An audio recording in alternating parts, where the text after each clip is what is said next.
And I'm Christine James.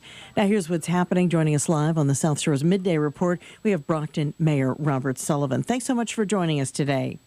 Oh, my pleasure, Christine. Thanks for having me on again this week. Oh, absolutely. And, and as I said, this cold weather, everybody who comes into the building, I shake their hands. And even though they're just getting out of the cars, their hands are freezing cold. And I was thinking, I know that you are always very concerned about the homeless situation in Brockton. What's happening right now to help that population during this tough stretch of weather? So the Father Bill's mainspring location still in downtown. Of course, they also relocated to a campus setting on Manley Street near the VA hospital on the west side.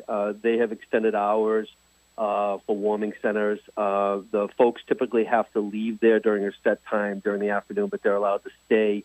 We did not open up because it is school vacation week and a lot of vacations, but we did not open up the warming center at the main library downtown because of the fact that Father Bill's is pinch hitting for us as well. So my director of social services, Jasmine Bradshaw, has been out there. We're giving hand warmers to our homeless population. We still give out sleeping bags if folks need those as well. And then our winter clothing drive is still ongoing. We've been able to give out so many different scarves and hats and gloves and jackets. And so, again, we are helping everybody in the city of Champions. And, getting around earlier, we had the governor was down here, 2 South Shore locations on one day. First, she was in Plymouth. Then she was in Brockton there with the transportation center where the buses are, talking about making improvements and putting more money into transportation overall. That seemed like that was something that was very well received that afternoon.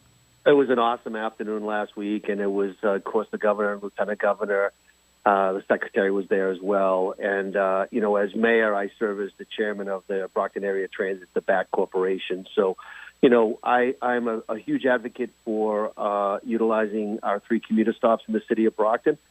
Get in the South Station in about 35 minutes. And if you have a vehicle, you can get to Providence, Rhode Island at about the same time. But our transit in terms of our bus vehicles are phenomenal. We have some electric ones right now. But again, what the governor was saying is, housing is a key component for development in the city of Brockton.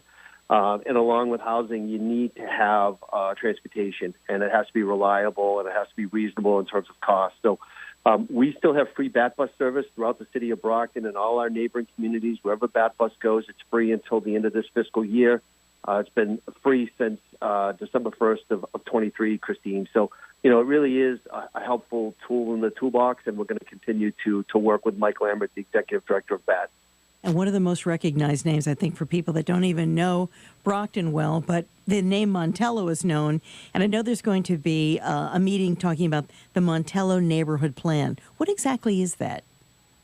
We're very fortunate. We have the Montello section up on the north side. We have the Campello section on the south side. And so the intent of development in Brockton has always been in the core of the city, the downtown corridor, where we adopted Chapter 40R smart growth zoning many, many years ago when I was on the city council. But again, our commuter stops go Campello and Montello, so we have ample opportunity for development up in the Montello section. If you're familiar with old school Brockton, that would have been the Lithuanian Village section. St. Casimir's was the former Catholic Church up there. And so, we're very fortunate to have a lot of opportunities, some closed factories up there. FootJoy is still there. George Montilio still has Montilio Bakery up there.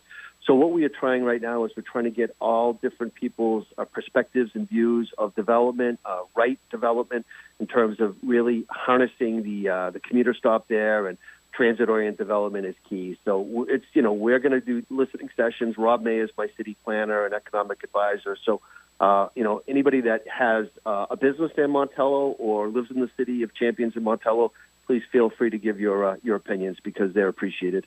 And I wanted to ask you another question. I know that your administration has also made it something that's very much a part of what you do, and that's recognizing all the cultures that are in Brockton, really a multicultural city. And you have the flag raisings, and you got 2 coming up next week. We do. We had one last week for our Lithuanian residents and business owners. Next week, it's Kuwait, and it's also the Dominican Republic. We have a large population from Dominican Republic. Very few Kuwaitis live in the city of Champions, but my view is if there's one person from a country around the world that we want to recognize, anybody and everybody. So we're going to continue to do that. As I told you in the past, and Dan in the past, when I became mayor, I acquired and purchased over 82 world flags from around the world. And, we're going to showcase the excellent people in the city of Brockton that call this home, but we want to really memorialize and honor their homeland. And so we'll continue to do that next week with 2 flag raisings. That's terrific. I bet you're going to be great on Jeopardy with that flag question. Probably identify all of them. Well, we'll give you a quick quiz. No, we appreciate you joining us very much, and stay safe, stay warm, and remember, be careful on the ice out there. We're letting everybody know about that. Again, that's the Brockton Mayor, Robert Sullivan. Thanks so much for joining us. You're very welcome. Sure. Have a great day. You Bye-bye. too. Thank you.